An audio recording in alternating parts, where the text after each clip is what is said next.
Welcome to Abstract Essay, where the like shape, thought find depth, and every conversation explore the art of thinking beyond the obvious. I'm your host, Daniel Lucas, and our today's guest is a licensed psychotherapist, a parent coach, and founder of Transformative Parenting. Since 2004, he has thousands of parents create calmer homes, stronger relationship, and more cooperation with their children without relying on punishment, scripts, and constant power struggles.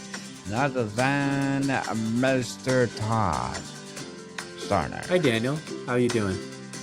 I'm fabulous and excellent, Mr. Todd, and thank you so much for being part once again to one of my podcasts. So, can you please introduce more about yourself that I missed? Yeah, I am a psychotherapist and parenting coach. I started Transformative Parenting, which is my parent coaching practice, in 2003, coming up on the 23rd anniversary here pretty soon. And I know that because it was right after my son was born this month, 23 years ago. And I'm also a psychotherapist. And for psychotherapy, I usually only work with parents, and I usually do couples counseling, marriage counseling for parents, because I want to help the kids by helping the parents in that way too.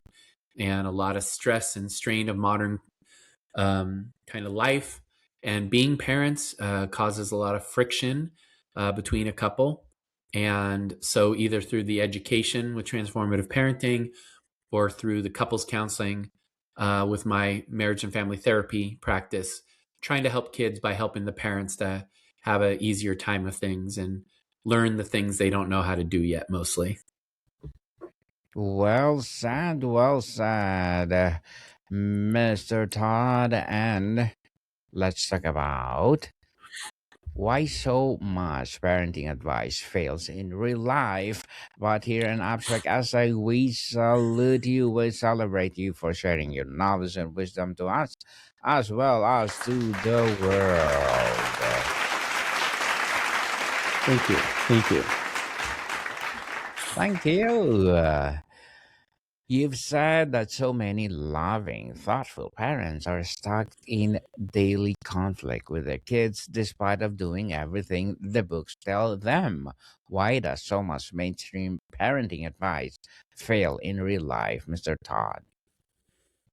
Well, there's two parts of it, I think. From my experience as a father myself, as a parent myself, but also someone who's worked with parents in one way or another for about 30 years, because before I did this, I did other things with children and families and foster care and adoptive care and things like that. On the one hand, I think a lot of the advice is incomplete, or it's one size fits all, and it's focused on the wrong thing. And what I mean by that is, a lot of times an expert will have one particular thing, and sometimes not even experts, it's just people trying to get clicks on social media. And sometimes it is somebody who's actually qualified and knows what they're doing. But a lot of times they focus on one aspect of parenting. And I just believe, in my experience, that you have to know all the different pieces of the puzzle. And that can sound daunting, but I don't think it's that complicated. It's just, if you think that parenting is about responding to kids when they do things wrong to make them stop doing it, it's about reactive parenting, what to do when your kid doesn't listen, so you do this. Your kid doesn't do a thing they're supposed to do, so you do this. You have a script for this. That's all reactive, you know? And I don't think parenting is ever meant to be reactive. I think it's supposed to be like 95% proactive. It's supposed to be how you build the culture and how you build a home life that avoids most of the problems in the first place, and is very heavily based on good, strong relationships. But then the other reason I find that people have a hard time with modern parenting advice is because when people are stressed out and they're overwhelmed and they're agitated and they have too much going on, like so many people these days, it tends to be that you can't even access the parts of your brain that have the knowledge that you have, that have your values. So you can listen to all the podcasts, you can read all the books. And if you're currently kind of in a fight or flight state or an overwhelmed state, blood isn't even flowing to the parts of your brain that contain that knowledge, that contain your values. You're more in like lizard brain mode, you're more in reaction mode. And so that's why a lot of parents have more information today than they've ever had before, like any generation before, with the internet and AI and books and podcasts. But why people are more stressed out and feel less like they know what they're doing now. Those things aren't contradictory. There's a reason for it. And a lot of it has to do with stress and nervous system issues. Well said, well said, Mr. Todd. High achieving parents, people who are complimented and respected on their careers, often feel surprisingly ineffective at home. What is the disconnect between professional success and parenting confidence? Well, I don't know. I do work with a lot of people who are doing well in life. Not always super rich people or famous people, but sometimes. And other times Mm-hmm. just people that are really good at what they do as an attorney or as a tech executive or, a partner in a firm or a, finance person, PR person. Like, to do well in the professional world, there's usually logic to it. There's usually skill sets that you learn to do a particular task. And it's more obvious to people because they go to school to learn that thing. But then managing family life, managing a marriage, managing, your relationship with kids is primarily emotional. And it requires emotional intelligence and a different kind of emotional intelligence. So if like at work, you're given a lot of compliments, like you say, because you solve problems. There's a problem that happens, and then I solve that problem, and then people give you a pat on the back or they give you a raise or a promotion because you're good at solving problems. And then at home, you see something as a problem and you try to solve it the same kind of way you would at work. It doesn't work because what's really usually happening is an emotional issue, not a logical issue, not a technical issue, right? A famous thing that you see on television all the time is like a wife comes home from work, or the husband comes home and the wife's already home, and she starts talking about how hard her day was. And she starts saying, "Oh my goodness, today at work, this happened and that happened and the other thing happened and this thing happened." And the man, who maybe just came home from work where solving problems was something he is congratulated for, starts to try to solve her problems and starts saying, "You should do this and you should do that and you should do the other thing." Well, the problem is she probably wasn't looking for him to solve her problems. She was probably looking for him to be empathetic, to understand how she feels. So she didn't want him to say, "Well, you should do this and you should do that and you should do the other thing," which is what he does at work. She might want him, and this isn't just women, men, sometimes it's the man who feels this way, but maybe she just needed him to say, "Oh my goodness, that's hard. What a hard day. How are you feeling?" Because she wants to feel felt, right? And that's the same kind of thing that's happening with kids a lot of the time when they're not listening, or they're full of frustration and being kind of aggressive, or they're bossing their little sister around. There's usually an emotional thing going on underneath. And if you just try to solve the symptom or the problem on the surface, you aren't getting to what the underneath thing is. And so that's how I tend to answer that question, Daniel, is at work, we are rewarded for solving the problem. At home, we have to have more emotional intelligence and understand what the question or the problem behind the problem is, and that's a different kind of thing. Mm. That is interesting. Interesting. Mr. Todd, you spent over 20 years watching the same painful pattern. What is the most common thing, patterns that taught you to do that actually makes their situation worse? What is the most common thing? What? What is the most common thing parents are thought to do that actually makes their situation worse? Well, the most common day-to-day thing is what parents do often when their child isn't listening to them, or they perceive their child to be not listening or defying them.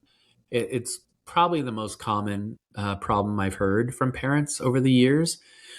And so, again, if you saw it as a discipline problem, if you saw it as my child isn't listening to me on purpose, you might be a little antagonistic with them, or you might, be um, see it as a discipline problem, or that they're not respecting you or something. All these Mm-hmm. stories we have in our head. If you understand that children are wired in their nervous systems, in their brains, to not listen to anybody if they're not connected to them in the moment, well, then you understand usually it's not defiance. It's usually your child is just focused on something else. Their brain is locked into something else. And when you come up to them and they don't feel connected to you right now, then they will naturally have an instinct to push back against you or not listen to you. And sometimes they literally, their brain can't hear you if they're doing something else. So if your attitude is they're not listening to me on purpose, or they're being disrespectful, then you take things away, or you raise your voice, or you get frustrated with them. And that's the biggest mistake, is when you take it personally, when you don't understand what's really going on, and you start pushing harder or punishing or taking something away. That actually makes the problem worse. I hope that makes sense. But like Daniel, Mm-hmm. if you and I are friends and you did something I didn't like, and I started being mad at you, Mm-hmm. that wouldn't help us feel more connected, right? Or if I started taking things away from you and I said, you know what, Daniel, I was going to give you your book back that you lent me, but I'm not going to give it to you. And I was going to take you to the concert on Saturday with me and some other friends, and I'm not going to take you anymore because you're not listening to me. Would that make you feel more connected to me, or would that make it worse? You know what I mean? And that's what Mm-hmm. parents do all the time. Their kid is already in a place where they don't feel connected, which is not a big deal. It's just a day to day thing, especially if they're young. If they're focused on something else, they don't really hear you well. And then if you start yelling at them or raising your voice to them, it makes the distance between you further, and it makes the resistance more. So if I had to summarize it in one thought, I would say parents taking their children's behavior personally is the biggest mistake that they make day to day. That is, well, amazing and inspiring answer, Mr. Todd. Let's go deeper than the sticker charts and timeout. When a child, when a child is acting out, pushing buttons or melting down, what's actually happening underneath that behavior? Well, usually what's happening is the child just can't handle how much frustration they're experiencing right now. We all have an ability to handle only so much frustration. Sometimes I say, think of it as like a bucket or a container, and little things happen. Somebody cuts us off in traffic. Our loved one says something to us that's mean or we don't like, or I lose a little bit of money on something today, or something doesn't go right at work. But frustration builds up. And for children, it can be so many little things, Daniel, like that we don't even understand as a parent sometimes. Sometimes it's just having to go to school is frustrating because they want to stay home with you. Sometimes it's their friend at school didn't want to play with them today just because their friend was like concentrated on something else. The teacher maybe sometimes accuses the child of doing something they didn't do. All these little things, right? They come home and They see their little sister getting more attention than they're getting. And the frustration just builds up in their container, okay? When people get to a certain level of frustration in their container, their frustration tank, they get aggressive. They melt down, they hit, or they yell, or they bite, or they kick, or they say something really mean. That's true of everybody everywhere in the world, adults, children, everybody. If you get frustrated enough, you get aggressive. And when you're a kid, you're more likely to show that aggression by melting down or hitting or screaming or whatever. So that's what parents have to understand. On the one hand, we have to figure out if there's things happening in their life that are making them frustrated too much, because it's not that we can avoid all frustration at all. That's not what I'm saying. But sometimes there are things happening in the life of the child that's just too frustrating too often, and they can't handle it.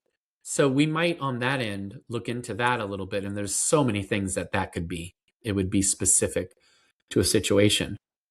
But on the other hand, as a parent, I need to recognize when my child is getting frustrated, and I have to realize that my job to get that frustration out so that they can feel better and not be so aggressive is to set limits with them at the right time that are both firm. No, you can't have that. No, I'm not changing my mind. No, it's not happening. We're not doing that. That kind of no, that's clear and clean, and it's not too big and too long or yelling. It's just clear no. But also, I'm compassionate at the same time. I know you want a cookie really bad, but no, you're not going to have one. I know I love you, but no, you're not getting it. And usually that kind of balance of saying no to our children when they're being frustrated, but also demonstrating some empathy with them is usually the right combination that helps them feel their feelings and cry and get it out. And that's what we want. We don't want to make them cry by being mean. We don't want to make them cry by yelling. But if we help them cry by saying no to them at the right time when they're frustrated, but also being compassionate, but not changing our mind, but being empathetic about it, usually that's the formula that lets a kid cry. And after people cry, and everybody out there in your audience knows this, after people cry and get a really good cry, how do you feel? You feel better. You feel like you got rid of that frustration. You just let it out. You purged it. And that's the job of the parent. But unfortunately, just like the last thing we talked about, if a child is being a little aggressive because their frustration tank is full, and a parent starts getting mad at them or punishing them or taking things away from them, then the child just gets more frustrated. They don't get it out, you know? And then, Mm-hmm. so yeah, that's what I would say is the main thing.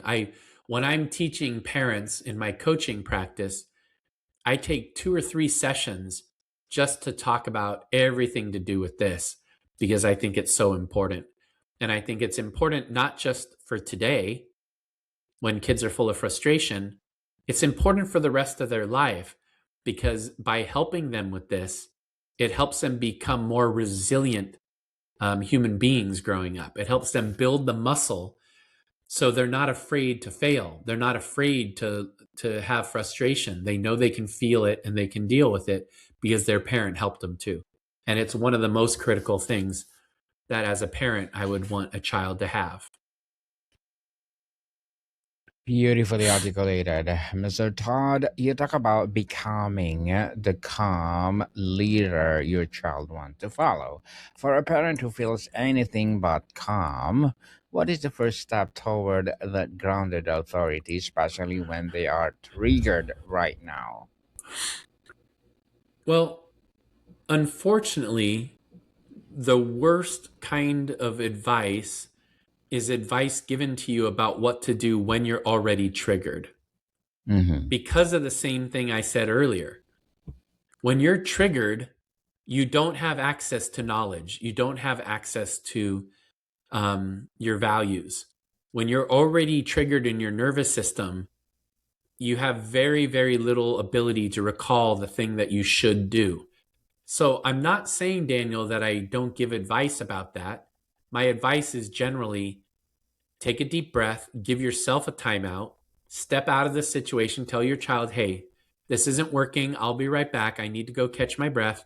I need to go settle myself for a minute, but I'll be right back and we'll talk about it.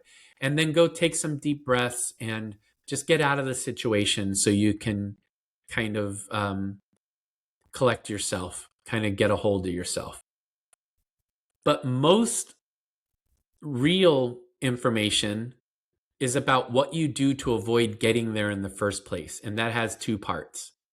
The first part is do whatever you can every day that helps you feel more calm and grounded, like a meditation practice, listening to an app, taking a walk, meditating, doing breathing exercises. There's so many things you can do that help you feel more calm. And a lot of parents I talk to say they're so busy, they don't have time for that. And I tell them, you have to make time for it, even if it's 10 minutes twice a day. You have to make time to build up your calm by doing a practice that helps you. And it doesn't have to be that complicated. Like I said, find a good meditation app that does guided meditations for 10 minutes. Do 4-7-8 breathing, which I won't explain right now, but you can look it up on YouTube. Dr. Andrew Weil has a good video about it, Weil. 4-7-8 breathing, which is essentially breathe in through your nose to the count of 4, hold it 7, 2, 3, 4, 5, 6, 7, and then blow out your mouth slowly for the count of 8. Doing that for like 5 or 10 minutes is one of the most simple, helpful things you can do to be calm. But that's the first part. You have to invest in that. It's very important. But the second part is, if you don't have a system in place in your house for staying connected, for having rhythm and ritual and predictability, for teaching consequences that are non-punishing, for getting those tears out and setting limits at the right time. If you don't have a system set up, you're going to keep being reactive. You're going to keep having too many difficult situations, and it's going to be very hard for you to stay calm, even if you are breathing and stuff, right? So it's about having the right system in place, which I try to explain as best I can in the book, in a very simple way, but also having a practice for staying calm. But you have to have the system in place, and you and your partner need to be on the same page about it, because if one of you is setting limits and the other isn't, they don't work. If one of you is setting consequences a certain way and the other isn't, they don't work. If you're not making sure that the children are feeling connected and have a rhythm, because one day one parent does it this way and the other day a parent does it that way, those are all things that make the kind of stress cycle continue. Well, Mr. Todd, to wrap up our discussion for today, you've written about the importance of repair. After a parent yells, shames, or mess up, what should they do next? And what should they do absolutely not to do? Yeah. Don't blame the child. Don't say things like, well, I'm sorry I lost my temper, but you weren't listening to me. Don't do that. Okay. Mm-hmm. That's like, again, like if you and I were doing something and you did something that, and I got upset at you, it doesn't feel like an apology if I say, Daniel, I'm sorry I yelled at you and called you names, but you kind of made me mad. That's not an apology. That's blaming you for it. Okay. So, in general, what's best to do is make sure you're in a good grounded place, take a deep breath, go to your child, and essentially say, look, I raised my voice there. That's not the kind of parent I want to be, and that's not what you deserve. I'm very sorry, and I will work on it. I was just stressed out. That's it. Something where you just explain it, you take ownership, you don't make it a big deal and talk about it forever and make your child like your therapist because you're telling them everything that went wrong with you today. Just own it. Say, I'm sorry. I didn't mean to. It's not what I meant to do. And I will work on it so I'm not so stressed. And it only counts as repair if you take responsibility. And again, like I said, you don't have to be, oh my goodness, I'm such a bad parent. And it's just because my parent used to yell at me when I was young. And so I guess sometimes I just yell at you, but I'm sorry. And I'm going to therapy. And when I went to therapy, I talked to my therapist and don't do all of that. That's not, that's not helpful. Just tell them cleanly and clearly, and take responsibility. But if you set a limit with them, if you were setting a limit at the time, you don't back off the limit. A lot of times parents, okay, you can have the candy bar because I yelled. No, if you don't want them to have the candy bar, stick to the no, stick with it. I still am not going to give you the candy bar because I don't think it's time, because it'll ruin your dinner that we're having soon. But I am sorry that I raised my voice. That's it. You know, sometimes I think that's a big thing that parents do, is they feel so guilty that they bend the rules and allow things that normally they wouldn't. Well said, Mr. Todd. So, can you please invite our listeners to support your book, your projects, or anything you want to promote on Abstract Essay? Yeah, just go to our website. That's the easiest way to connect with us on social media, Instagram, YouTube. We have a good YouTube channel with a lot of good content on the most asked about things that people asked me over the last 23 years. I just am rebooting the YouTube channel right now. So we're going to put out a whole bunch of new content. And then Common Connected Parent, an attachment first guide to raising resilient kids in the age of screens and AI. It's out on Amazon. It's done very well. It was the #1 new release in parenting and child development when it came out at the end of last year. And I'm proud of it. I think it's a simple read. Not everybody can take the time or can afford to get coaching personally.